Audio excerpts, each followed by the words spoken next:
Bederatziak eta 54 minutu pronostikoak bete Zabalak 22 eta 12 irabazi dio Joseba Ezkurdiari Altsasuko Burunda pilotalekuan jokatutako lauterdiko San Fermin torneoko final laurdenetako 3. norgehiagokan. Gogora ezagun Joseba Ezkurdiarentzat gaurkoa izan dela lehendabiziko partida torneo honetan, eta Javi Zabalak berriz San Juan egunez ekainaren 24ean Eibarko astelenan Dariori irabazi ondoren lortu zuen txartela.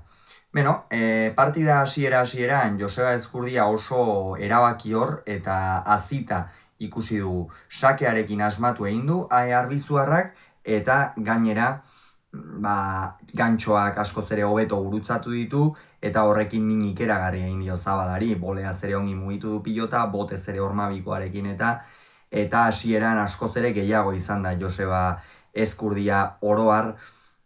Gainera Javi Zabala zuzenegi jokatzen ikusi dugu behar bada, eta naiz eta Joseba Ezkurdiak defentsa aparta erakutsi duen hainbat unetan, kasu horretan ez Javi Zabalari ez zaizkio irten gauzak, ez du tantoak egiten asmatu, eta ondorioz 12 eta 6 iritsi da lehen etenaldira, aldea bazen, 6 tantorena.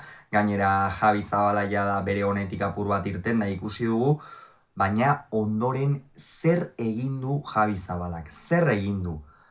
16 eta gutxeko partziala. Alaxe egin du. 6tik zuzenean 22 joan da. Joseba Ezkurdiak ez du tantu bakar bat ere gehiago egin. Bakar bat gehiago ere ez du egin. Ikeragarria izan da Javi Zabalak egin duena. Ikeragarria askotan esaten da, ez? Botilleroak zertarako dauden, ez dela egiten, halako gauzetarako daude. 12 eta 6ko horretan Javi Zabala aita semeak aldageletara joan dira. Javi Zabala aitak esango zion beste modu batera jokatu behar duk. Bestela ez diago irabaziko, bestela honi buelta ematerik etzagok. Eta Zabalak 3 minutu horiek baliatu ditu horretarako, kontzentratzeko, partidara itzultzeko, eta nola itzuli gainera, nola itzuli. Asko hobeto mugitu du pilota, Joseba Ezkurdiari ere pixkanaka zalantzak sortu dizkio, eta kolore guztitako tantoak egin ditu, esan bai ezker gantxoaren bidez, boleaz, sakearekin ere gehiago asmatu du, eta Joseba Ezkurdia hasieran oso esplosibo, ongi eta asmatuz hasi den Joseba Ezkurdia, ezerezean, utzi du bigarren zati horretan, eta azkenerako aipatu moduan 22 eta 12 irabazi dio, 6tik zuzenean, berriro diot, 22 joan da benetan, ikeragarria gaurkoan Javi Zabalak egin duena.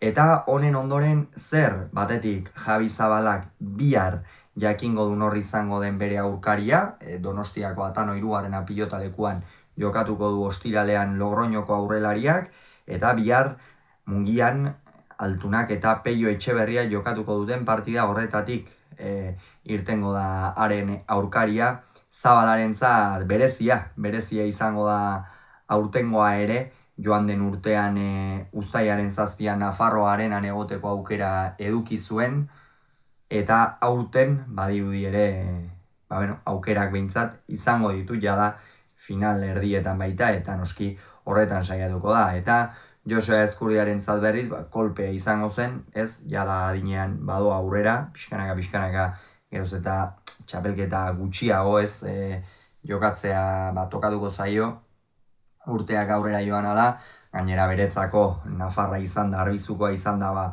txapelketa berezia da, eta, halako beste hainbat ere izan ditu, Joseba Ezkurdiak horietatik altxada, eta orain ziurlanean gogor jarraitzeko asmotan izango dela arbizuko aurrelaria inolako zalantzari gabe, eta ea zer erakusten duen, hurrengo hilabeteetan, Mastersean esate baterako berriro ere aurrelari gisa ikusiko dugu, txapelketa batean, pentsatzen dut San Fermin torneoa ere aserian jokatuko duela, beraz, ea nola prestatzen duen, nola hartzen duen uda Joseba Ezkurdiak. Gogoratu beraz, Zabalako 22, Ezkurdiak 12, Altsasun.